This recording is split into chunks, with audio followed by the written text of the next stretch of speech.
Housing and inspiring the practice. Okay.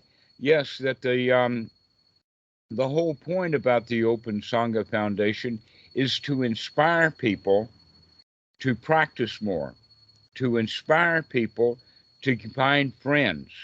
As we saw in all of those photos, that the monks are the primary use of becoming a monk is not so that you can sit in the kuti in your little robe practicing all kinds of rules and rituals and whatever, which a lot of people have the idea of.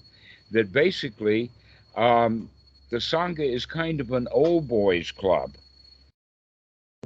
but it's not just for boys, it's also for girls too. So there's old girls clubs. And in fact, you saw some of the photos of Dhammadina, a nun who was actually there taking the lead role in ordaining other women. And so, what ordaining gives is a lifestyle of friendship, companionship, advisement, and help with each other. And that's what the whole Sangha is all about. And Westerners don't understand this. And so, what they will do is they think that meditation is kind of either a private experience or it's something that they do by taking a retreat. Now, the funny thing about going to a retreat is that there is no Sangha there. Everybody is practicing generally what they call noble silence. That, in fact, a much better retreat setting would be where you don't keep people quiet, but you let them make new friends. That I have actually seen that and encouraged it from Deepa Bhawan, that a student that I would send over there, I'd give him uh, the kind of instruction of on the at the end of the retreat, make some friends with the people, and that invariably what will happen is a whole group will go to the same bungalow after the retreat and kind of continue the Dhamma for a few days afterwards. But what they don't realize is that, hey, that 5 or 6 people who come out of that retreat, they don't have to leave each other. They can remain friends. But the way that the mind is that, oh, I've made a plan. After I do the retreat, I'm going to go do this, that, and the other thing. And so now the thought of this, that, and the other thing becomes more important than making friends. And so what the Open Sangha Foundation is to try to find a way so that people can find each other locally, that teachers can find students, students can find teachers, anybody can find a watt or two to go to that's close by. We're writing up all of that. That in fact we've already got more than 200 watts that are going to be put into the database for people to find them. And so this is what the Open Sangha Foundation is really about. It's about growing Buddhism in a healthy way. Now, one thing that we can all understand is that Buddhism is going to grow. It does take off slowly, but it's going to hit a what they call an S curve, where things start off slowly and then it really shoots up. And then after they have a certain period, like 80 or 90% of the people in the world become Buddhist, and then it levels off. Okay, so um, we haven't really hit that strong upward curve yet, but it will happen. The question is, will Western Buddhism become Western with a little bit of Buddhism, or will Western Buddhism be all Buddhism with a little bit of Western culture? And right now, the problem is that Western Buddhism is 90% Western and 10% Buddhism. And the ways that we can see that is because the retreat centers charge money for the retreats. They have retreat centers all over the place.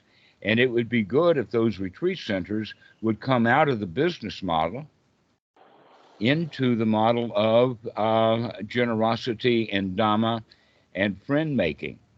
Go ahead, Dhammarato, Alex. may I say something? Yeah. So one of the things that I see in the current model of our practice, I say our, I'm just talking about the West in general, of our practice of Dhamma is it kind of reflects the beginning of the path in a way, because so these meditation centers sell what amounts to a vacation time where you can go away, you can sit, you can concentrate on your nostrils, someone can tell you to do it again and again when you forget to, and then after 2 weeks you can leave and you can kind of barrel back into what you think is, oh, this is my normal life, if only I could do this, that, and the other thing. And the reason this is happening is because in those suttas, when Anapanasati Sutta, Buddha's not teaching individuals without right view how to do Anapanasati. He's teaching bhikkhus, he's teaching people that already have right view to do Anapanasati, because without right view, Anapanasati is just management. And management of stress is not what the Buddha taught. So in a way, what you're talking about is really striking for me, because what it sounds like a lot of the way is that Open Sangha is doing the same thing that, we have to do with ourselves. We have to put the first things first. And one of the ways that we can put the first things first is we can establish that community where we can find that Kalyana Mita, that special spiritual friend that knows the way and can point it for us. Because if you don't know somebody that has right view, you're not going to accidentally trip into right view. It's not going to happen. The Buddha spent how many lifetimes, So it's like we have this special friend here that we could talk to, but if people don't know that these people are out there and that, most especially since we don't proselytize the Dhamma, if someone's not asking about it, I'm not jamming it down their throat, because what's the point? It's not the Dhamma that way. So if they don't know that they can ask for it, then they don't know that they can get it, and closed mouths are very difficult to feed. So it's nice to hear about the way that the website is developing, and it's developing alongside so many people's practices where they're putting the first thing, where they're writing the wrong order in their own way. And it's very nice to see that come together as a group as well. Tim, I'd like to invite you to come. Wow, thank you for joining us. It's been quite a while since I've seen you. It has been a while. I'm not sure when I'm joining. Is it the beginning of the call, probably towards the end of the call, but I thought I'd pop in for however long it's going. Oh, we just kind of started the call because we were talking about Open Sangha before we started the call. So we're kind of at the beginning of the call and 2/3 into the talk. Okay. All right. And also, Errol, gosh, it's been such a long time since I've seen you. Good to see you. Hey, Dhammarato. Good to see you as well. Sounds like a time.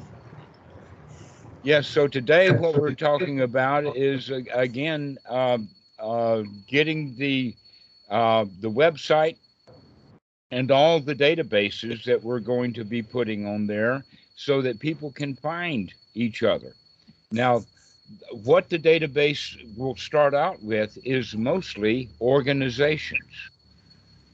We've got more than 200 Thai Watts and a few dozen of other kind of Watts, so that people can find various places, Zen centers, whatever, cooks your goose. We want to have it in the name of Buddhism, that this is not just Theravada, and it's not with just one ideology, but rather a community. That rather than thinking, in fact, this is one of the points about that the database and the website is making is that we, in the West, we divide Buddhism up the way that we divide up Christianity. Okay? That you've got the Catholics over here and the Protestants over there and the evangelicals over there and all of that kind of stuff. And each one of them has a different set of belief systems. And so you have what they call denominations, and it splinters that way to where within Buddhism, and right there on the front page, we have the video of the Dalai Lama and Bhikkhu Buddhadasa, which shows that, oh no, we don't divide Buddhism up that way. The division between what is the common words to use. That what you can say is that Tibetan Buddhism is Tibetan culture plus Buddhism. In Thailand, you have the Thai culture and Buddhism. In Japan, the same thing. So that the Buddhism is the same among all of the cultures. But Buddhism is, in fact, in two stages. The ordinary stage, or the stage of the beginner, who comes to Buddhism from the ordinary life. And then the next level of Buddhism is the noble Buddhism, the higher quality, where we really do make friends, clean out our own mind, and have an association with other people who also have cleaned out their mind. And so it's all about friendship. There is actually a sutta, by the way, where the Buddha is telling Ananda. Ananda comes and says, "Oh, the Sariputta says that friendship is half the Dhamma, half the teaching." And the Buddha says, "Oh no, friendship is the entire teaching. That's all we have here. You've become friends with yourself on the inside." Most of Westerners are hard on themselves. We were hard on ourselves because we were taught to be hard on ourselves by teachers and family that were hard on themselves. And so the first part of the teaching is to learn to be gentle and easy on yourself, to accept yourself, to make friends with yourself on the inside. And that way we can become friends with other people. And those people will also have their warts, their foibles, their problems, and they don't like themselves, and they certainly don't want to hear you tell them about what's wrong with them, because they spend too much time telling themselves what's wrong with them. And so what we're doing here is to develop the Sangha so that people can spend their time telling themselves how wonderful life is and how nice I am as a human being. And then we start treating other people that way, so that everybody's friends with everybody else. We're not pointing fingers at ourselves. We stop pointing fingers and start enjoying each other's company, which is what kind of we're doing right here on this call, is just enjoying the fact that we can make friends with each other. And so, as I was saying before, there's a number of different categories that people would fall into.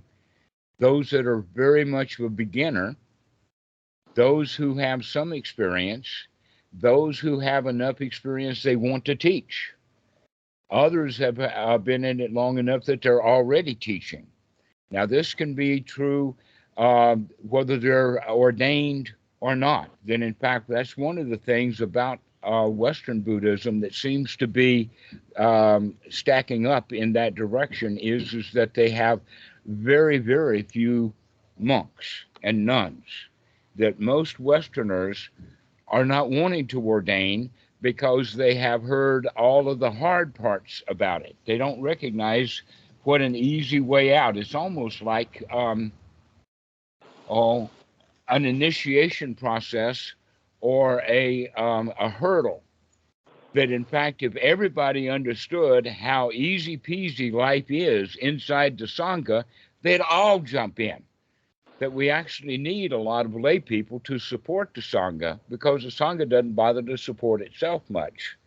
That life becomes really easy within the Sangha. And so that allows people to travel a lot.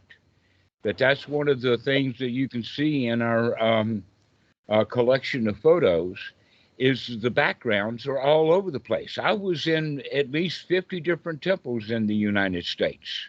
We traveled a lot. There's only one time a year when you're during the rain season when things become kind of cloistered. And that was in the time of the Buddha. When the rains would happen, everything would flood out. And that the monks then, in order to travel, would have to travel through the fields, and the farmers didn't like that. And so the Buddha says, well, let's stay put for 3 months of the year, and the other 9 months of the year, go all over the place. This is, in fact, how Buddhism has always been spread, is monks just picking up their robe and bowl and taking a hike, 4 or 5 of them at a time. The next stop you know, they're in Thailand. And then the next stop you know, they're in Cambodia.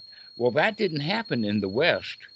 Western Buddhism was spread by Westerners who went to Asia got just a taste. They didn't bring the whole cuisine. They didn't stay there long enough to become master chefs. They just tasted the Thai or the Buddhist cuisine, and then bring it back and open restaurants to sell it.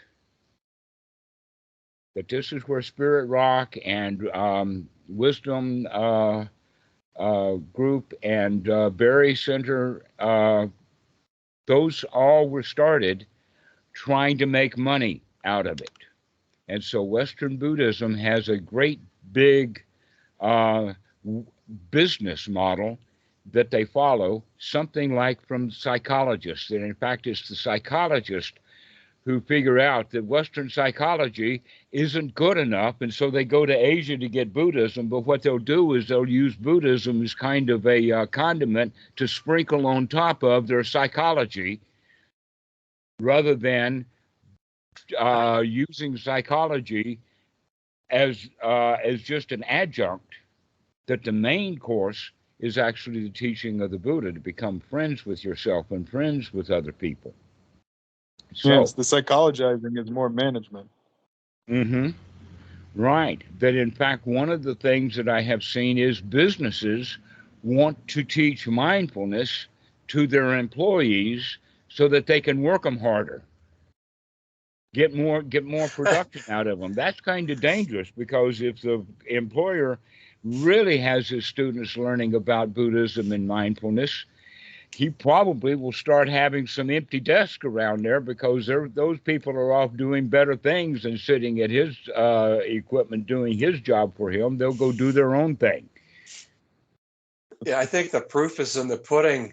I've seen in my news feed a couple of articles that are talking about recent studies that have found that gratitude journaling, meditation, and mindfulness, studies looking at this actually don't make people happier. Of course, these are probably double-blind trials that they're doing, and if they're using a model like that, and they're just selling a strict practice, and they're not really changing the fundamental bargain that we have with life, which is, let's make friends with everybody and make friends with everything.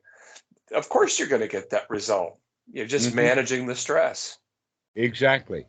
That in fact, you're taking a Western model of double-blind studies and apply it to a Western model of Buddhism, and they kind of judge Buddhism by the results of two Western practices that neither one of them were working.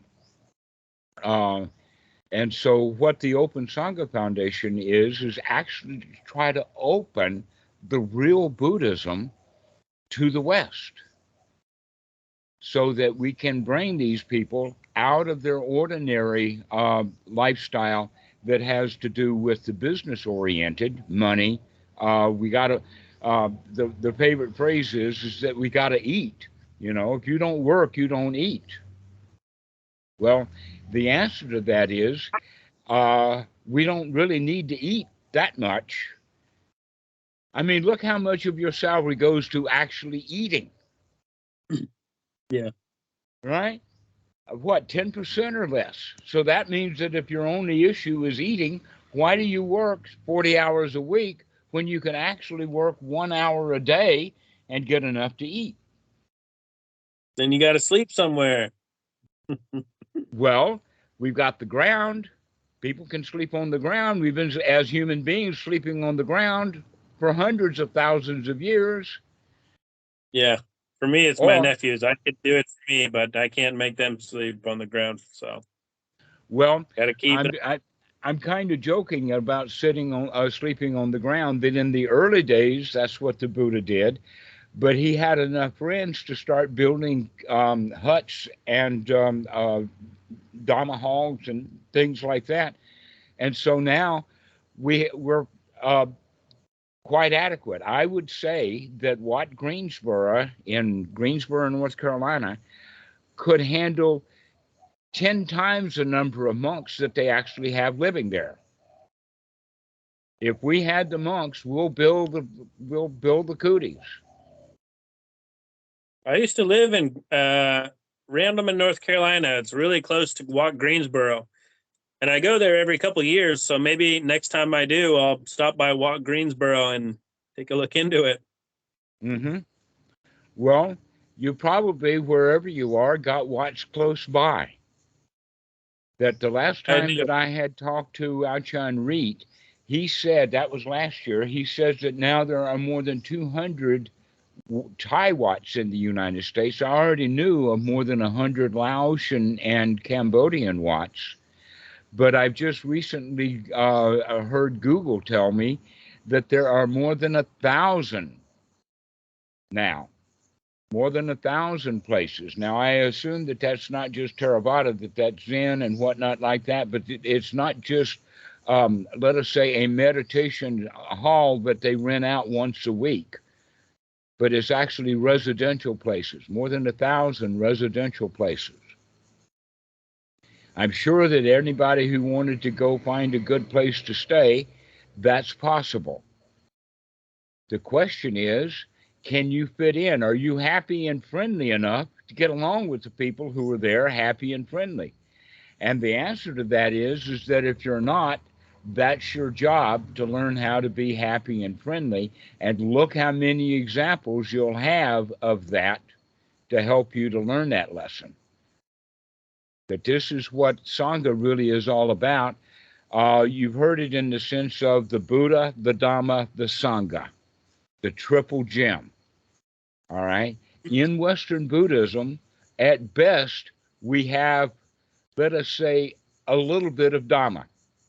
Not up to scratch, but a little bit of Dhamma. The reason why we have a little bit of Dhamma, like going back to those blind studies, is because very few people have real nobles, real Buddhas around them. They don't know what it is. And so everybody gets a magical idea about what is enlightenment. They get magical ideas about what is nibbana and all of this kind of stuff. So if you're around real people who have that, then you'll begin to understand that, oh, there is Buddhas in the West. They're just mostly Asian men. But there's a few of them that are coming around for the Western. I mean, there's a few Westerners who really understand things. In fact, through Ajahn Chah's lineage, you have Ajahn Sumedho, Ajahn Pisano, Ajahn Amaro. Then you have Ajahn Tanisaro. We recently lost Vila Maramsi. So we have a number of men in the West who were monks, did learn the noble life and are living it, but there are not enough of them to go around. But there are enough Asian nobles to go around if we can get the Westerners into the Asian Watts so that they can begin to get around the nobles and they can understand what it is like. That fulfills the Buddha and the Dhamma, but the Sangha is when you become noble and bring your nobility along with you to the other nobles. It's all about community. That can you have good friends? Because one of the qualities of that is friends keep track of each other. They look after each other. We are an expression that I've started to use is we're Sangha. We back each other up. We've got your back. And so wouldn't it be marvelous if we had that kind of thing start to break out in the West? Because the West is automatically, as Western, it's competitive. Everything about Western society is competitive. The teachers compete with teachers. The students compete with students. The teachers at this school compete with teachers of that school. The Christians compete with each other in their denominations. There's just all of this kind of competition. And that's where the money comes into it, that they compete also with money. Oh, come to a retreat at our center because we'll make some money off of it. Don't go over there to that retreat center and we'll start trashing and putting it down. Where the right way of doing it is that, oh, you can come to our retreat center, it's free. Or you can go over to that center and practice over there. It's free over there. I know the guys over there. They're good friends of mine. Okay, so this is a completely different mentality of coming out of the competition that Western mindset is in, coming into that issue of Sangha, of friendship, of cooperation, of getting along with each other quite well. So this is the change, and you can see that everybody starts out in that competitive, ordinary mindset, and they're going to stay. Yes, go ahead, Corey. Can you hear us without the headphones on? No, if I take it off, I mean only the headphones. Okay, there's a weird thing going on where every time you light up, this terrible, piercing, high pitch. It's a mind killer.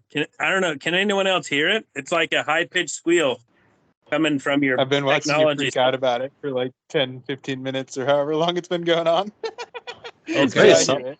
here's the microphone. If I move the microphone back a bit, is that going to be better? You No, gonna Because know here's stories. the microphone here, and whistling. here's the headphones. You talked about the headphones. The noise comes from the microphone. Must be it's something's going on, dude. But this whole video is like been pierced by that terrible. We've all just been too sweet to say anything, but it's been killing us. I don't know what it is. I had to say something about Alex, do you hear it? Alex, do you hear the noise? Yeah, there's a noise. Yeah, I've been just listening. Is it still there? Please don't be so polite. Answer my question. It's there. Okay. There's a noise. It's still there is noise. It's still bad. It's a whistle. It's very subtle for me, though. It's weird. Now that I moved the comes- microphone, it is don't it bother better? me at all. Yeah. Now that I moved the microphone, is it better? No, try moving it again. All right, I'll have to experiment with the microphone. Sorry about that. That's better. That sounded better, yeah. Okay. Well, I can. How about this? Is this better No. now? Yeah. I don't know Yep, it at all. I think that's loud and clear. it. Perfect. Okay. Back to the mission. Oh my goodness. Okay. Okay. So, coming back to the point about Buddha, Dhamma, Sangha. In the West, it all started with Dhamma. And that's all that they've got. But the Dhamma that we've got in the West is kind of polluted to the point that it doesn't raise anybody up to the noble level. And that the way that we raise people up to the noble level is by giving them a hand up. That the Buddha would be very unique in history. There's been a few others that we could list that we would say would be like that. One would be Socrates, Herodotus,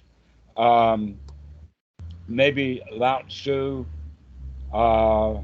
We might be able to put Jesus in that category. We don't know really where his education came from or anything like that.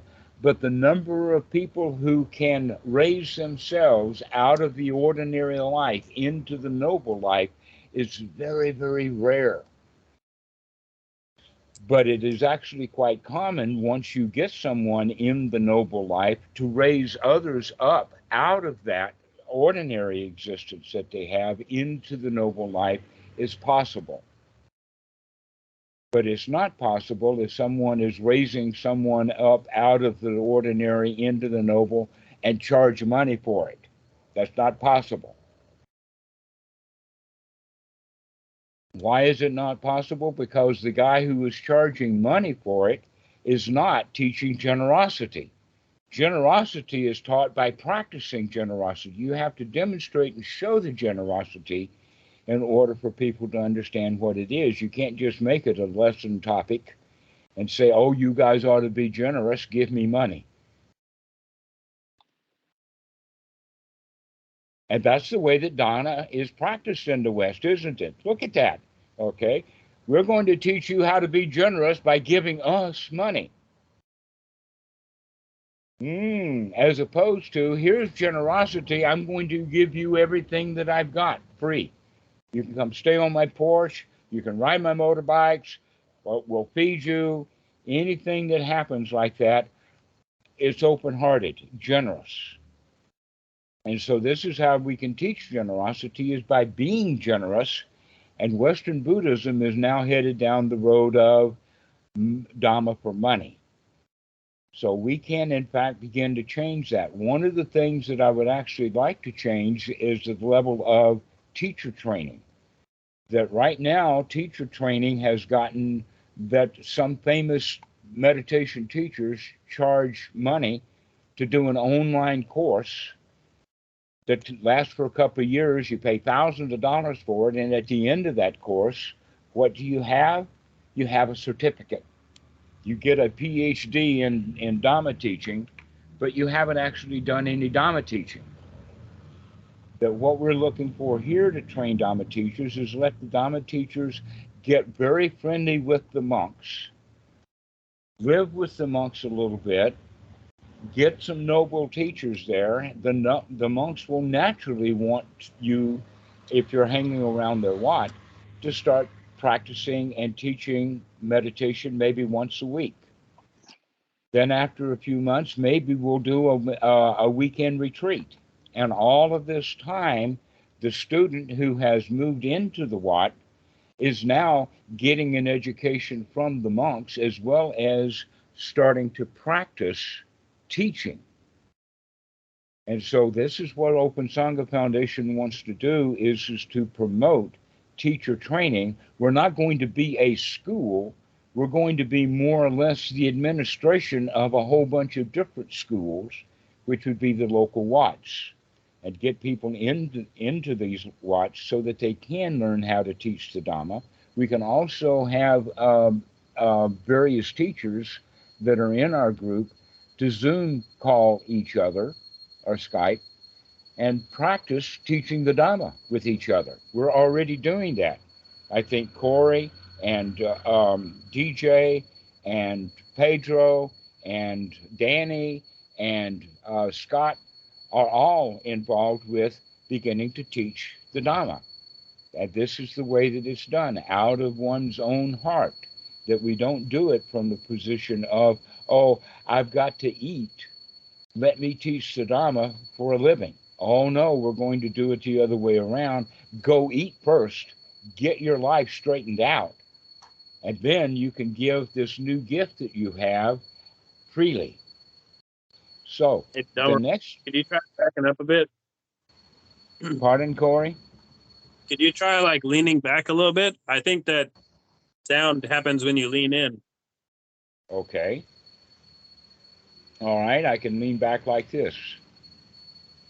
So the next group that we would look at is those Dhamma teachers who are already trained in the Western model, because they would prefer, everybody that I know of would prefer to live off of Dhamma.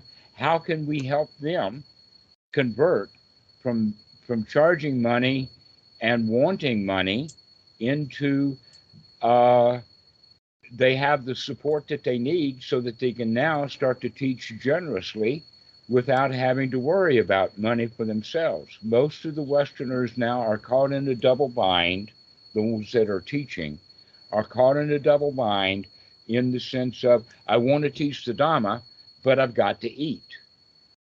In the Thai Sangha of monks, they never have that. That's not a double bind that they have. Because they're already monks, they've already gotten the food and the housing and the clothing all straightened out. And so now the teaching, in fact, most of the monks don't want to teach, but they are encouraged by their teachers to teach. That in fact, not just encouraged, but sometimes trapped into it. That the first time that I taught at Wat Suman Mok was a big surprise to me. That I was the teacher of the moment. You take it, it's yours. You give the Dhamma talk right now. Okay, this is the way. What was that, Corey? What was your first Dhamma lesson on? Like, what did you teach? Surprise, surprise, the Four Noble Truths. That's what Achan Bhikkhu Buddhadasa, in fact, he was going to give the talk. And I was going to be there to help him. And so he teaches a little bit in Thai, and I repeat what he said as best as I could. And when I came back to him for him to continue talking, he says, "Oh no, this is up to you." He put me right on the spot. Achan Po had done that several times with me. One time, in fact, he gave me an overnight notice, which was very kind to him. "Oh, tomorrow morning at 7:30, I'm supposed to teach. I want you to do it instead. And your topic is the 7 factors of enlightenment." So this is how that it's done, is that we just start to tell the Dhamma that we know, and that a number of things happen. One of the things that happens with people is that they really, really want to teach correctly. That teaching the Dhamma is actually the natural outcome of how are you going to actually really learn the Dhamma. You don't really know the Dhamma until you can teach it. And this is how we learn. And yet in these teacher training programs, they listen to someone else talk for 2 years, and then they're teachers. And that's not how teaching is learned. You do not learn to play the piano by watching somebody else play the piano. You have to play it yourself. You have to do the teaching yourself. So, Tim, you've got your hand up. Yeah, I wanted to say, and I've had conversations that kind of look like me talking about the Dhamma as I've learned it from you, Dhammarato, with a lot of people. And, there's a lot of static in the noise about Buddhism, regarding Buddhism in the West here. So people hear a different thing when you talk about it, because they're filtering it through what they've heard about it, and they're also filtering it through everything that they know, and they're ultimately Christian stuck. Filter, huge. Filter. It's that, or it's their anxiety. It's really human things where they're stuck. Some people are stuck around their political beliefs, and they feel like they're making a difference by having this set of complexes that they're voting, and they're gonna and they're kind of caught up in that GERB system that you describe of government, education, religion, and business, which is a really good way to lump all that baloney together. And occasionally I've had people have said, "Oh, that sounds like Sam Harris." I actually haven't looked into who that is. Maybe some people on the call here know him, but somehow he succeeded. Whoever this Sam Harris is, he talks about the secular Buddhism, something like this. And it seemed like I keep encountering that, and nobody actually says, "Oh, I've heard of I've heard of this guy on Dhammarato on YouTube." And it's just been me in that regard. But there's somebody's cracked. People have figured out how to crack through some of that noise. And I'm with something that sounds like an. It was when that Chula Dasa stuff came down, and it was in the Reddit. Is that the Mind Illuminated scandal with Chula Dasa in the book, where he was, That's how you heard about Dhammarato? Yeah, it was in the Reddit. Dhammarato, there were a couple of people. Danny was active in one of those subreddits, I think. And that's how I heard about Dhammarato there. So I was really actively into this space already. Danny Cox. So Dhammarato, my question, I'm going on here. My question, your thoughts on this, getting through that noise. There's just so much, there's so many signals that people are processing these days. And I think they hear this as one more. And for me, like the Dhamma is the greatest of all the gifts that a human can receive. And you can say that to people till you're blue in the face. And I don't know who said it on the call. I loved it. You can't feed people whose mouths aren't open, In this day and age, it's like, how do you crack through that noise? Well, in a way, we don't. No. May I ask why you want to crack through it? Well, with some family members, for example, with some friends, I just feel like it's been so profoundly helpful in my life. So you feel like a pressure to put it out over to them? No, not a pressure at all. It's like, you're having a meaningful conversation with them, and they start to tell you things that are important to them in their lives. Joy. that you things don't that want to make hear. got it. difference. As a gift, And, you and want to give it. yeah, it's Yeah, a gift. And I think this right, was really useful for me. And I try to say, I kind of right. walked away from the mainstream and I've never been happier, and I Yeah. don't care what's going on in politics because, well, I've got one life to live and I want to be, I want it to have, I want to have a lot of joy in it. And politics just get you down, for example. And, people don't want to hear that. They think their salvation's coming from that. And so there's no the pressure might come in when kind of through the back door from disappointment on my side, but it's only me who's Yeah, feeling the pressure. I don't push this on. I'm not trying to out there push the Dhamma pill right. on people. But you want them to respond differently. Yeah, I would say that. Well, Yeah, I'd say that I have a totality of experiences that make me kind of scratch my head and think, why is it so tough? Why? right. Well, It's. And the Buddha here's described Can what I the say four something about levels. that? I'll shut up. Yeah, I'll shut up. yeah. So one of the Okay. things that I hear in what you're talking about is that people have a really hard time receiving what you're talking about. Is that accurate? I don't think they receive it at all. Right. They Mhm. have a skeptical doubt, for example, right? Yeah, it's exactly that, and You see how that's that's one of the exactly what first three these fetters? teachings got at. Yeah, I can see. Yeah, that's Vichkichata. That's skeptical doubt. That's one of the first three fetters. It's one of the things that separates the ordinary person from the Sotapan.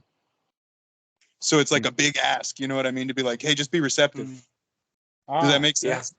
Yes. So yeah. let's cut through Because it's that like, right hey, here. just forget everything you've ever heard in your life and listen to what I'm telling you right now, and you'll be okay. And people are gonna go, what? And I did that with Dhammarato, and he Right. probably had to laugh at me a few times. He did laugh at me a few times, and I got there at a certain point, and then like 5 years later, I don't know, some of that stuff went pretty deep, and I don't Yeah. worry about it anymore. All Right. right. So, Alex, here's Yes. something. Let's talk about it like this. So we're going to have two different kind of people that we're going to run into. Those who are interested and curious about the Dhamma, which is the same situation that all of you were in, and then you have the mass majority of the people who are living their lives and they don't care about you and they don't care about what you have to say. Okay? And here's the way that we deal with those people is by being friendly, by being happy with them. They give us their crap, we give them joy back if we've got it. Most of us don't have that. When they give us crap, we give them crap back. That's the way that we've been raised. But if you can come to the point of when people give you their ordinary stuff, you give them something back that's beautiful. You give them a smile. You give them your joy. You give them their happiness, and maybe they'll begin to pick up on that. If they do, they'll start asking you questions, and bingo, now you got an opening so that you can teach the Dhamma. You got to get your foot in the door, and the foot in the door is a big smile, a happy, you've got something that they want. That's the way you go with it, okay? And we do that at the ordinary level of dealing with our jobs and our students and our workmates and our bosses and all of that. The way we treat them is with great joy. And eventually, they will start asking you questions. And if they don't, then you'll be wasting your time. There's an old example that I love about this, and that is that you can't teach a pig to sing. It annoys, let us say, it frustrates the teacher, and it annoys the pig. Okay, so don't go around annoying people with your Dhamma. Instead, go around singing the Dhamma. If they pick up on singing and they really like to sing, they'll ask you how to sing the Dhamma. But don't try to teach them to sing. It'll annoy them and it'll frustrate you. So that's an important point there is that we don't try to teach the Dhamma. We just live it right in front of them. We teach them some beautiful music only through the example of it. So if you go around, let us say, playing your own piano and you've got the jazz going, and you're tinky talky, and everybody loves it, that some of the people in that group will say, hey, I would like to learn to play the piano too. But those who can't play the piano and don't want to play the piano, please don't sit them down in front of the piano. They'll break their fingers running away from the piano. Well, and this was something that we heard about in the suttas too. Sometimes ordinary people would hear the Buddha talk, and maybe they weren't prepared to hear the noble Dhamma in the way that they heard it, and they would fall to the ground. They'd beat their chest. This is going to be the end of us. How could you say this? We couldn't do this. This is impossible. There's no way. It's not possible to do this. And they just weren't ready to hear it. They didn't have right view. I think what I've seen, and I do this with my employees, I don't use the word Dharma or Buddha or anything like that. It's what is their mental state? Yeah. Like, do you guys feel successful? Like, and if not, why? I had one employee, he would ask me, do you think I'm doing a good job? And I was going to answer, but I was like, I don't know. Do you think you're doing a good job? He's like, yeah, I think so. I'm like, so what do you need from me? And then he laughed. So it's things like that, day to day, that you're having a conversation. And you don't get much pushback on that. No. And it makes them more self-sufficient. Yeah. They don't need my approval to feel like they're doing a good job. They're just, they know. Yeah. If not, I can reach out to them. But what's the difference between those conversations and the conversations you were describing earlier?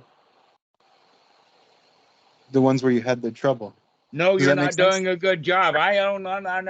That's what. And the answer, that's a very brilliant turnaround. That's the Socratic method. When they say, am I doing a good job? Instead of answering their question, you ask them a question. Turn it around on them. Give them the question. Do you think that you're doing a good job? And that gets them to reflect and think about things, possibly in even a more, let us say, enlightened environment, as opposed to telling them that they're not doing a good job. You could say 9 things that they do correctly and 1 thing that they're bad about, and they'll hang up on that 1 thing that they're bad about. But that's the rejection, huh?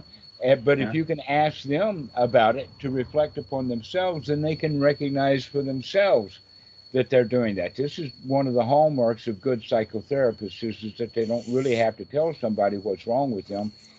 They'll set up a situation so that the person can figure it out for themselves.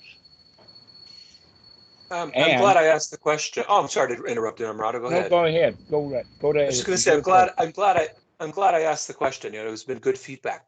I think it's kind of points to some of the fruit of the path, where I get together with friends, people I care about dearly, and I see, wow, they're just mired in suffering.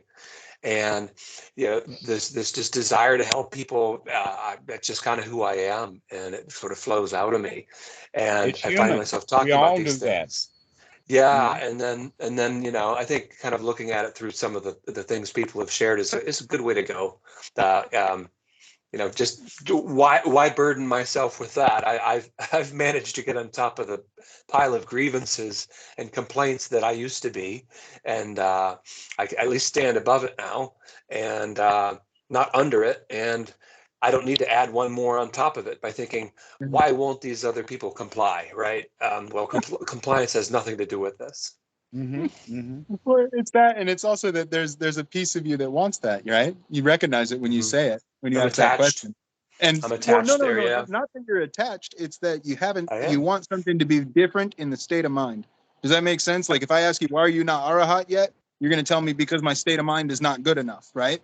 Well, the arahat doesn't care if the state of mind is good or not. He accepts the state of mind as the present enduring feeling, the present enduring mood, and he moves on from there to do what he needs to do, recognizing it as already showing up in the situation. You know what I'm saying? Does that make sense to you? So what I'm saying is what we're doing, talking like this as a Sangha, is we're also illustrating to each other where we still have a division, a line that we're placing.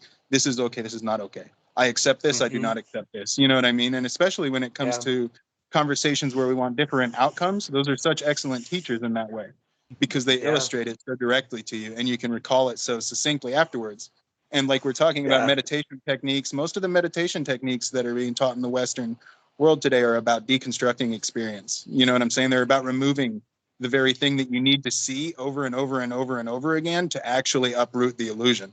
Does that make sense? So like if Wow. I'm Yeah. doing like, if I'm noting, I have heard that expression. Deconstructing experience sounds like right, the wrong way to go. We don't want exactly. to deconstruct it. What we Huh. really want to do is examine it. And we can't Yeah. examine it while we're taking it apart. Right. No, not Because in any meaningful way. No. Right. And that's what I'm trying to point to with the idea of acceptance, you know, is like, if we can't accept what shows up in the situation just as it shows up, then we're going to have to deconstruct it in some way. And that's a management technique. Does that make sense? Yeah. You know, whereas if we Yeah, can see yeah. the whole thing come up in one picture, one image, maybe a sign and feature of the mind is one way that we can talk about it in the way that they say it in the suttas, you know. If we see these images arise in the mind and we recognize them as what they are, presently enduring feeling, there's a body, presently enduring mind, you know, state of mind, then there's Dhamma, there's phenomena. And if we see it like that, we don't have to worry about what it is to manage, because we recognize there's no need to manage it. But we don't get to recognize that without someone sometimes pointing to it, whether that be a close friend, close family that disagrees with us, or ourselves in communication as a Sangha, something like this. So the question is, how do we point it out? Yeah. And the way that we point it out is by not reacting the way that they are expecting us to react, that we can react in a happier, more friendly way. Like, Yeah. wow, I'm really glad that you told me that. Yeah, I am such an asshole. You really nailed me there. And that's kind of a surprise to people, because mostly when you tell them what's wrong with them, they'll defend themselves.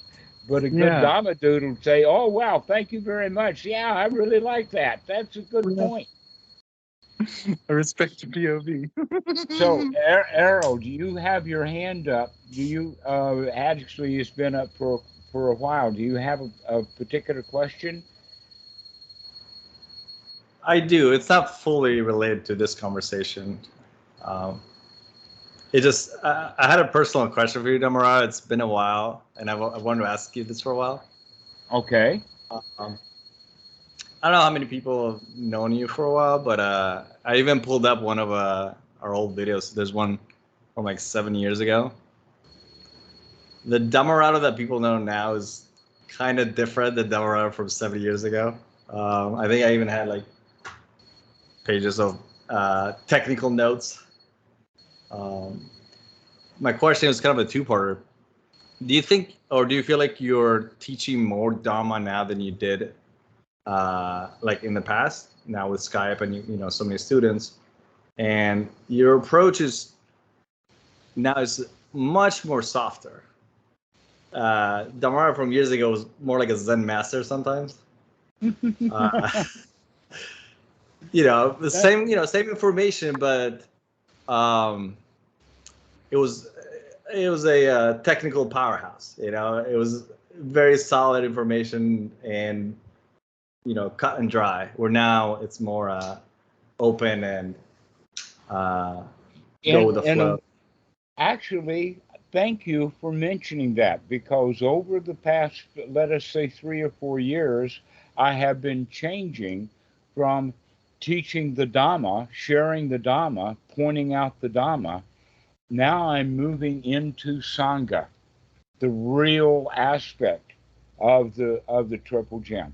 Can you imagine what Buddhism would be like if the Buddha never invented or started the Sangha? See you, Tim. Bye bye. Just think about that. Imagine what Buddhism would be like if the Buddha did not start the Sangha. I can imagine that it would be non existent. He would have been a professor. Yeah, there would have been nothing to it. But what we've had then is that in the beginning, getting the actual supermundane Dhamma out. That's what Achan Po wanted me to do, is to get the supermundane Dhamma out, because there is so much confusion mixing religion, mixing ordinary people's belief systems, their fears about the future, and all of that. But the supermundane Dhamma is about let's be happy right now. But then the Sangha has been added to it, and as I'm adding the Sangha, what I'm actually doing is promoting let's really be friends with ourselves so that we can be friends with others. And let us be friends with others as a way of teaching us how to be friends with ourselves. If you can accept that that guy over there blows his nose in public, then you don't have to be so hard on yourself when you sneeze and blow your nose in public. That if you can accept other people's foibles, then you can accept them in yourself. That's part of what Sangha is about. But the other part of the Sangha is when you're around nobles who are high quality people, can you become high quality just by it rubbing off? Just by being in the atmosphere of high quality people, you can be, at least for a short time, high quality yourself. So like a transmission almost. Yeah, it actually is a transmission. This is what lineage really is all about. And that then going back to the point about Western Buddhism, basically, Western Buddhism has never had a lineage of its own. And what lineage is there is gaining very, very slowly. And so we can begin to speed that up by making it more open in the sense of getting more and more ordinary people who are interested in Buddhism to get with some people who they can really learn it from. And you're not going to learn Buddhism from Reddit. You're just not going to learn Buddhism from Reddit because the people on Reddit are there who are, already stuck in their own views and beliefs about it. This is one of the big qualities about the issue of money. That if we can get the money out of the Buddhism, that's where Sangha will really grow. But so long as it's Dhamma for dollars, there's going to be some real limits there. That the emphasis is upon can I survive rather than, wow, this stuff is so good, I got to give it away. Think about it like that, in fact, that if you have a bucket that is empty and you start putting a drop of water or a drop of Dhamma in that bucket, it's going to fill up very, very slowly, but it will eventually come up to a level that is useful. Then it's going to come up to the level to where you're full of the Dhamma, and now, drop by drop, it overflows. This is where we want to get our teachers in the Dhamma, is that they overflow with Dhamma, not that they're just got their bottoms wet. And that's where most of the people are with their teaching of the Dhamma, is that I've got enough Dhamma to got my bottom wet of the bucket. Now that I've got the bottom of the bucket wet, I can go out and sell more Dhamma and get more Dhamma myself by selling it. The real issue is, oh no, you've got to have that bucket absolutely full of brim to the top with joy, happiness, success, a feeling of that, in fact, we've talked about it in the sense of starting with safety, security, comfort, satisfaction, success. And once we build success, after that, it's wealth.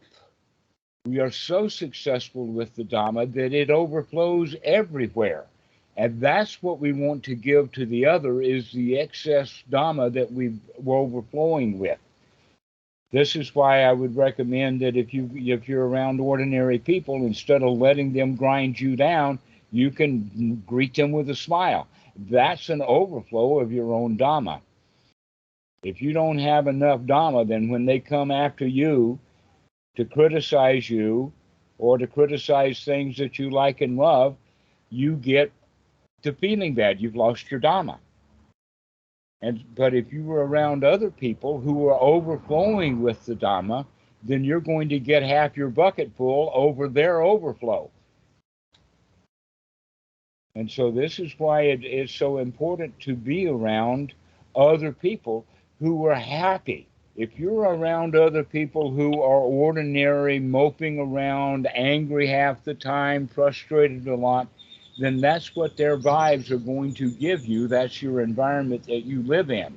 It's almost like that you live in a polluted, the air that you breathe is polluted. It's going to make you sick. But if you're out in really clean, fresh air, then it's going to make you feel a whole lot better. So it's the environment that you're in. And the work environment that we have in the West is a polluted, dirty environment. It's polluted with greed. It's polluted with money. It's polluted with anger. It's polluted with ignorance about the greed and the anger. So if you're around nobles, that means that they've cleared the air and that they can help you breathe easier. They give you better air to breathe. So that's an analogy. Is the air that we breathe when we're around polluted people, their air, their exhaust is polluted, and that's what you're breathing. But if you're around, let us say, an open Sangha where everybody is breathing well, they're not polluting the air, then you get to breathe their clean air, cleaning your own mind out. And then you can take that clean mind out into the public where it's really dirty environment. And what are you're going to do? You're going to start being able to absorb some of their dirt and give them back something clean. You become more like, instead of being a Dhamma teacher, let's be a laundry man. We're going to learn how to be a laundry man. What does that mean? It means they give us all their dirty crap, we clean it for them, and give it back to them free of charge. It's like that tongue length practice that the Tibetans do. Yeah, this is part of the teaching of the Buddha. I'm just using the analogy of, let's be a laundry man. Let's clean the air for people. Let's become a filter. But we got to be able to take that dirt that we collect from them and dispose of it properly so that we leave it clean. Just like an air conditioner filter that's cleaning the air, the filter itself gets dirty. So we have to go back and clean our own mind out. Let's get all of their crap out of my mind. And I've gotten pretty good at doing that because I've learned to get my own crap out of my own mind. I can get Dick, Sam, Harry, and Paul's crap out of my mind easy enough. And then I can deal back with them in joy. So you actually then become Sangha for ordinary people. But the way that you get your own mind cleaned out is by being around other nobles. It's very, very difficult, almost impossible. It happens only a few times, maybe in a century, to where a dirty-minded person can clean out their own mind all by themselves. The only example that I know of in recent times is Eckhart Tolle. He's the only one. All of the others had help. How is that? Ajahn Sumedho had Ajahn Chah. Ajahn Chah had Bhikkhu Buddhadasa. Bhikkhu Buddhadasa had his lineage all the way back. I've traced the lineage back to about 1860, and it's the lineage of nobles. And one teacher cleans another mind and cleans another mind, and now that Ajahn Sumedho is an old man, look at the number of students that he's helped. Ajahn Sumedho, Ajahn Amaro, Ajahn Pasano, and the lineage goes on. But it's too small. We need to get it larger because Buddhism is going to grow much faster than what Ajahn Chah and Ajahn Sumedho and Ajahn Amaro and Ajahn Pasano and Ajahn Thanissaro, etc. That's a very small group of elders. By the way, all the guys that I've just mentioned, all of us are over 70 years old. What's the next generation going to be like? And so we have to be able to get this next generation of young men and women into the traditional Wat systems where nobility is practiced. So we need to get people on our website to go look up the closest temples. That in fact, Alexander, you have found one of the best places in the United States is Wat Atamayatarama in Seattle. Yeah. And that's a good place to hang out. You just visited the place, but there's other places that are closer. So this is the kind of thing that we need to do, is to get the Westerner who is a little bit interested in Buddhism to start jumping into it in the way of associating with those who have made it their life. Their whole life becomes the Dhamma. Like in the photos that I was showing you, Mahasamsak and Ajahn Bunmi and some of the other really senior monks that are in the United States are the kind of people that our common workmates need to go hang out with. Mm-hmm. Yeah. Just like if you hang out in a bar, more than likely you're going to learn to be a drunk, because all the people who you hang out with are drunks. If you go hang out in a Buddhist Wat, you're going to get the kind of mentality that they have there. And so this is what the Sangha's job is to get ordinary people associated with those who can really help them. And the ordinary rest of us who are out in the world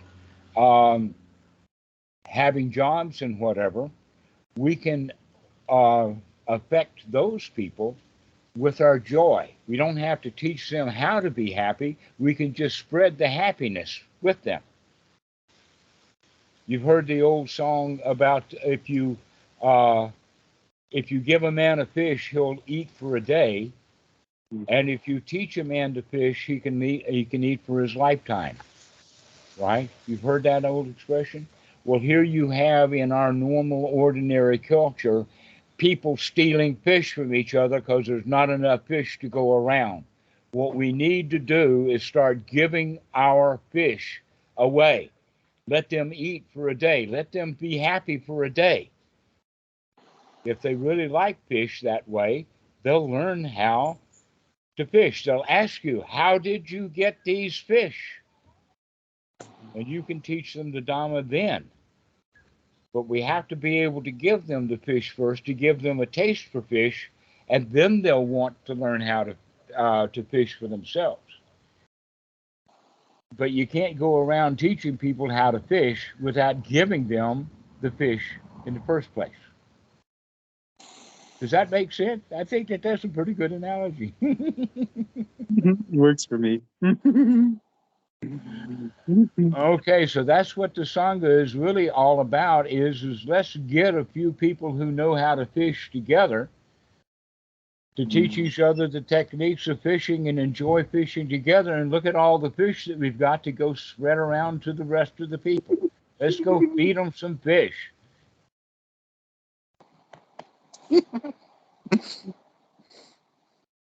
Well, guys, we've had a good time on this call. Does anybody have anything to finish up with? This has been a nice call. I've enjoyed talking to you about Open Sangha Foundation. Corey, how is the noise on the your end now? Do you hear is it better?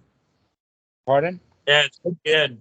I mean, I don't know what it was. It comes and goes, and it seems to be just random. So, I mean, God knows, but it's not there now. So that's good.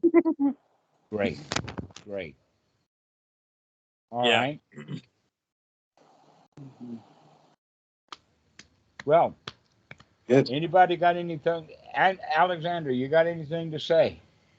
Just thank you, friends. I appreciate you guys all talking, coming on the call. Excellent.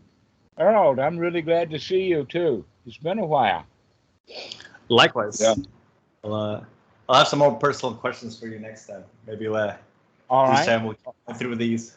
Yes, you can ask any personal question, or you can call me if you want to. Up to you. That's appreciate it. Excellent. Corey, I'm really glad to see you. Yeah, it's been a while. Good to see you too. Excellent. I'll probably message you sometime. I mean, it's been forever since we did like a private chat, but maybe I'll try to think up how I would teach a lesson, and then I'll run it by you, and then you could. Never did that before, so I don't know. We'll see. That sounds like a good idea, So Yes, absolutely. All right, guys. Well, thank you. Thanks, everybody. Thanks, friends. Okay, bye-bye. Good one. Peace.